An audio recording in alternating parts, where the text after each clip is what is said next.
जी, पंकज शर्मा जी और मेरे आज के इस कार्यक्रम में थोड़े से बुलावे पर आए हुए मेरे गांव के सम्मानित बुजुर्गों, नौजवान दोस्तों और मेरे नन्हे मुन्ने प्यारे प्यारे बच्चों और गांव में जहां मेरी आवाज जा रही है, मेरी माताओं, बहनों और बच्चों, मैं आप सभी का अपनी तरफ से यहाँ पहुँचने पर आपका दिल की गहराइयों से शुक्राना और धन्यवाद करता हूँ। आपको ये पता है कि अब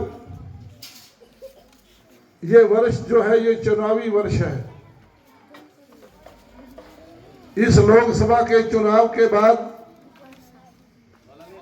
3 महीने के बाद हमारे हरियाणा का विधानसभा का चुनाव भी आने जा रहा है। अब जो ये हमारा लोकसभा का चुनाव है,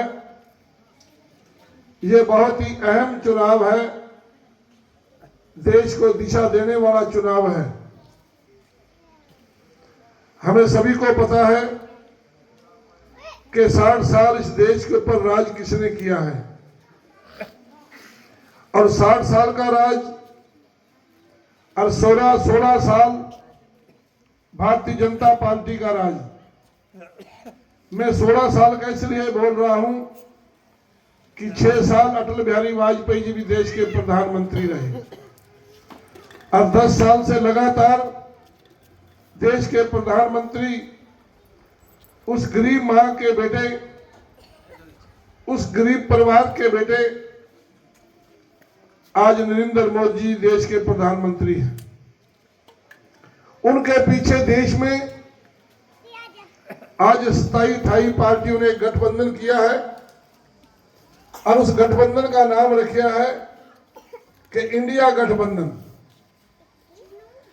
इंडिया गठबंधन का जब उस 27-28 पार्टियों ने नाम रखा तो उनको बहुत इस बात की खुशी हुई, लेकिन जब चुनाव की घोषणा हुई तो हर प्रदेश से अलग अलग जो क्षेत्रीय पार्टी थी उन्होंने इस इंडिया गठबंधन को समाप्त करने का काम किया। अगर यूपी की बात करें तो वहां पर अखिलेश यादव ने भी अपने आदमी खड़े कर दिए। अगर हम महाराष्ट्र की बात करें तो वहां पर अपने वहां के जो शरद पवार थे उन्होंने भी कांग्रेस को छोड़ के अपने आदमी खड़े कर दिए।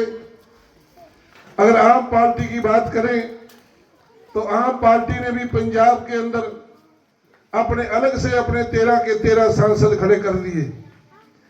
क्या इंडिया गठबंधन है कि इंडी गठबंधन है? इंडिया गठबंधन की तो टांग सी तोड़ दी उन्होंने। अब जो एनडीए की सरकार बनी थी जिसके मुखिया देश के प्रधानमंत्री नरेंद्र मोदी जी हैं, जिन्होंने देश में 2014 से लेके अपने देश में परिवर्तन किया। और वह ये व्यवस्था परिवर्तन जिसको हम बोलते हैं, किसको बोलते हैं व्यवस्था परिवर्तन? उन्होंने देश के अंदर नेशनल हाईवे बड़े बड़े बनवाए और नेशनल हाईवे बनाने के साथ साथ उसके अंदर इतना व्यवस्था परिवर्तन किया कि जो 5 घंटे का रास्ता तय करना पड़ता था, आज वही रास्ता जो है 2.5 घंटे में तय करना पड़ता है। उन्होंने व्यवस्था परिवर्तन का कार्य किया कि हमारे गांव के अंदर नल से जल नहीं मिलता था गरीब परिवार को, उन्होंने देश के अंदर नल से जल देने का कार्य किया।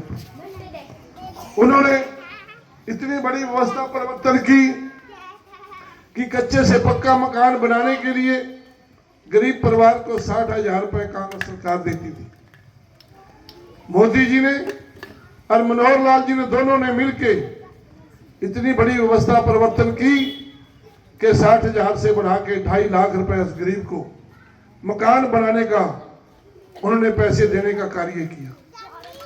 उन्होंने इतनी बड़ी व्यवस्था पैदा की कि जो गांव के अंदर बिजली नहीं मिलती थी शहर की तर्ज के ऊपर यहाँ 24 घंटे बिजली देने का कार्य मनोहर लाल जी ने और मोदी जी ने किया। इसको बोलते हैं व्यवस्था परिवर्तन।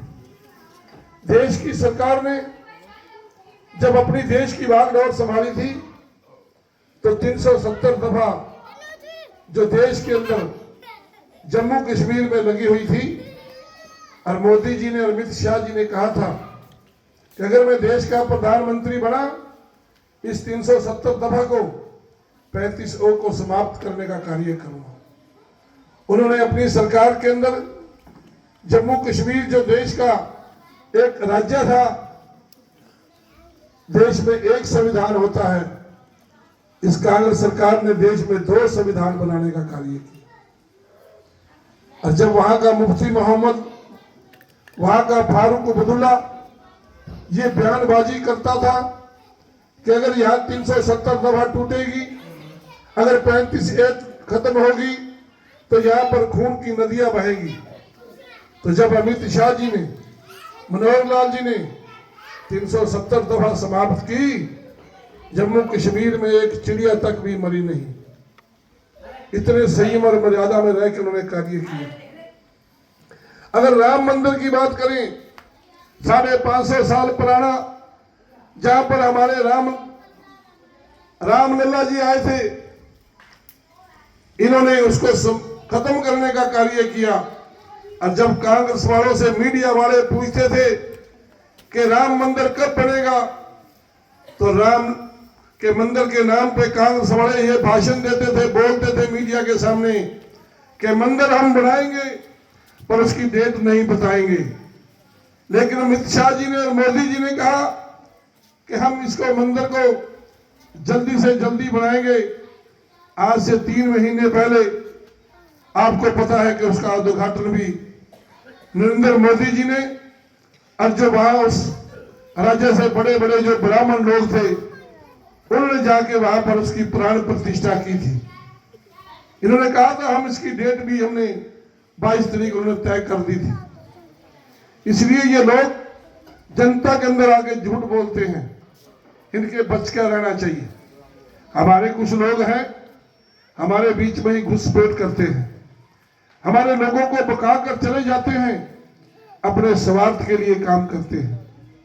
आज मुझे आपके गांव में आने पर बड़ी सोचना पड़ता है कि यार इतना बड़ा गांव जहां पर बहुत बड़ी राजनीति चलती है शुरू से, इस गांव के अंदर कोई विकास नहीं हो सका। उसकी वजह जो है उसके बारे में आपको रोशन लाल जी ने बड़े विस्तार से बताया है। मैं उसके बारे में ज्यादा बारीकी में नहीं जाना चाहता।